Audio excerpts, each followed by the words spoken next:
તો બમ્પર સ્ટોકમાં આજે હું આપના માટે લઈને આવ્યો છું તે છે GMDC, ફંડામેન્ટલી સ્ટ્રોંગ કંપની. સાપ્તાહિક ચાર્ટ્સ તમે જુઓ છો, એક વખત ચાર્ટ ફૂલ સ્ક્રીન બતાવો જરા. ચાર્ટ્સ પર નજર કરો, કેટલા અઠવાડિયાથી તમે સતત ઘટાડો જુઓ છો. 2 અઠવાડિયા ઘટે, 1 અઠવાડિયું ગ્રીન, ફરી એકવાર 2 અઠવાડિયાની મંદી, જેમાં તમે 20 દિવસની એક્સપોનેન્શિયલ મૂવિંગ એવરેજ સાપ્તાહિક ચાર્ટ્સ પર જે છે તેને નીચે આવી ગયા.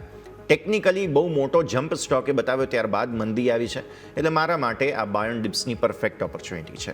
નીચે જે 50 દિવસની મૂવિંગ એવરેજ છે તેને આપણે અત્યારે એક રીતે જોવા જઈએ અને તો સ્ટોપ લોસ તરીકે જોઈ શકાય. તો મને પસંદ પડે છે, એટલા માટે હું ખરીદવાની સલાહ આપી રહ્યો છું. આપો હવે સૌથી પહેલાં કારણો. લગભગ ડેટ ફ્રી કંપની છે, એટલે સૌથી પહેલાં તો મને પસંદ પડે છે ને તેનું કારણ આ છે.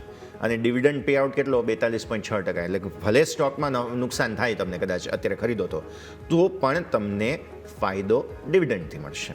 બીજું, મિનરલ્સ અને માઇનિંગ સેક્ટર ફોકસમાં છે. કોપરમાં મોટો હોલ્ડ GMDC હવે ધરાવવાનું છે અને માઇનિંગ મિનરલ્સના હિસાબે, મેટલ્સના હિસાબે બહુ મહત્ત્વની કંપની છે, એટલે મને પસંદમાં છે. હવે આપણો ટાર્ગેટ અને સ્ટોપ લોસ. 560 રૂપિયાનો ટાર્ગેટ સૌથી પહેલો હું જોઈ રહ્યો છું, ત્યારબાદ 640નો જે 52 વીક હાઈને નજીકનો બીજો ટાર્ગેટ જોઈ રહ્યો છું. 448 મેં તમને કહ્યું તેમ 50 દિવસની એક્સપોનેન્શિયલ મૂવિંગ એવરેજ જે સાપ્તાહિક ચાર્ટ્સ પર છે તેને સ્ટોપ લોસ તરીકે ધ્યાન પર રાખીશું. તો બાય ઓન ડિપ્સની ઓપોર્ચ્યુનિટી 500 મતલબ અહીંયાથી જે 448નો સ્ટોપ લોસ છે ને, 460 સુધી ઘટાડે તમે ખરીદી કરવી હોય તો કરી શકો છો. વીકલી બેઝિસ પર રેકમેન્ડેશન છે, એટલે વીકલી બેઝિસ પર 448નો સ્ટોપ લોસ ક્લોઝિંગ બેઝિસ પર તૂટે તો તમારે અહીંયાથી નીકળવાનું. બાકી સારા રિસ્ક રિવોર્ડ મને લાગે છે.